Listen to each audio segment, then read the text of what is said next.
কিছু গান আছে না, জেনারেশনাল গান। তো এই যে গানটা নিয়ে আমি কথা বলছি, সেই গানটা আমার মতে একটা জেনারেশনাল গান।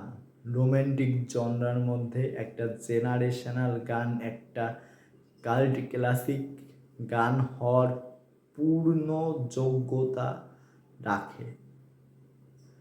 আমি মূলত রকস্টার সিনেমার আমি যাব হারিয়ে গানটা নিয়ে কথা বলছি, এবং গানটা অসাধারণ হয়েছে, একদম মাইন্ড ব্লোয়িং একটা গান।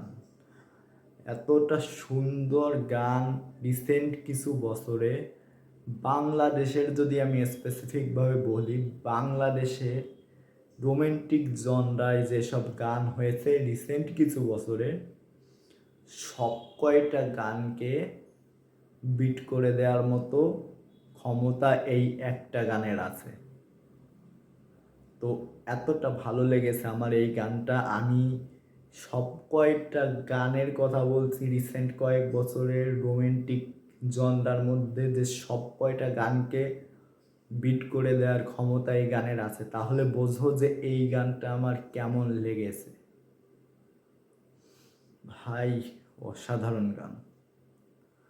এবং এই গানটা যে গেয়েছে, তার নাম আমি ভাই প্রথম শুনেছি। তার গান আমি হয়তো বা প্রথমই শুনেছি, কারণ গান শোনার সময় তো হয় না যে প্রত্যেকবার প্রত্যেকটা গানের সিঙ্গারের নাম ইউটিউব থেকে দেখা হয় বা নিচে স্ক্রল করে দেখা হয়, এমনটা তো হয় না। বাট এই গানটা রিভিউ করার জন্যই দেখা হয়েছে, এবং যে গানটা গেয়েছে সে হচ্ছে অঙ্কন কুমার, এবং সে অসাধারণ একটা গান গেয়েছেন।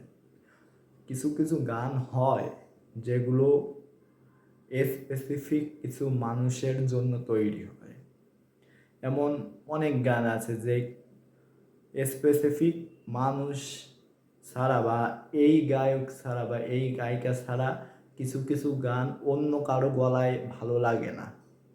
এই গানটাও আমার মতে সেরকমই একটা গান। এই গানটা অঙ্কন কুমার ছাড়া কারো গলায় ভালো লাগবে না আমার যতদূর মনে হয়। এবং সে ভাই অনবদ্য একটা গান গেয়েছেন, অনবদ্যভাবে গানটা গেয়েছেন, ডেলিভার করেছেন, এবং অসাধারণ লাগে শুনতে।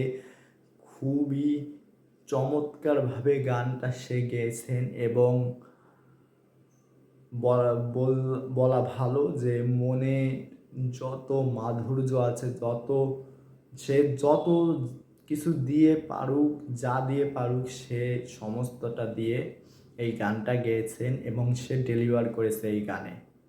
অসাধারণ লেগেছে তার গানটা, তার গলায়, এই গানটা শুনতে তার গলায় অসাধারণ লাগে। এবার যদি কম্পোজারের কথা বলি, কম্পোজ যে করেছে জাহিদ নীরব, সম্ভবত জাহিদ নীরব, সে কম্পোজে অসাধারণ কম্পোজ করেছে ভাই। এরকম কম্পোজ রোমান্টিক গানের রিসেন্ট কয়েক বছরে, আমি আবার বলছি যে এরকম গান রিসেন্ট কয়েক বছরে কম্পোজে খুবই কম এসেছে বাংলাদেশে। তো সে অসাধারণ একটা কম্পোজ করেছেন, এবং গানের যে লিরিক্স লিখেছেন যারা, রুশো এবং গানের যে গায়ক অঙ্কন কুমার, এই দুজন ব্যক্তি গানের লিরিক্স লিখেছেন।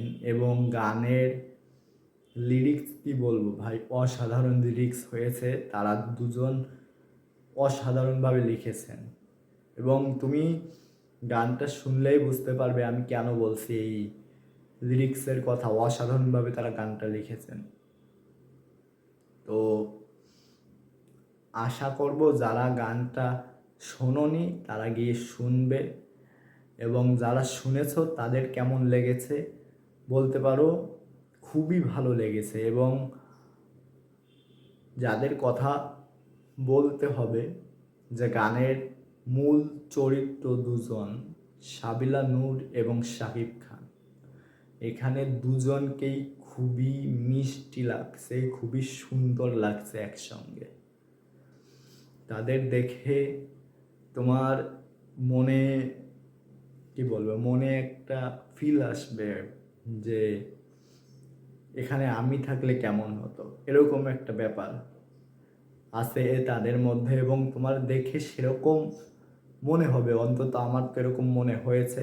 এবং এই গানটা আমার অসাধারণ লেগেছে। কেমন লেগেছে, আমার চোখ মুখের এক্সপ্রেশন দেখে তোমরা বুঝতে পারবে এতটা সুন্দর গান। আমি বারবারই বলছি গানটা অনেক সুন্দর হয়েছে, গানটা অনেক ভালো লেগেছে। এবং শাকিব খান সাবিলা নূরকে অসাধারণ লাগে একসঙ্গে। তাদের মধ্যে যেসব জিনিস হয়, দুষ্টু মিষ্টি কেমিস্ট্রি তাদের মধ্যে, দেখে ভালো লাগে। তো তোমাদের এই গানটা কেমন লেগেছে জানাও। আর চ্যানেলে নতুন হলে চ্যানেলটা সাবস্ক্রাইব করে দাও, আর বেল আইকন ক্লিক করে দাও, যাতে নতুন ভিডিও বা পরবর্তী ভিডিও ছাড়ার সঙ্গে সঙ্গে তোমাদের কাছে পৌঁছে যায়।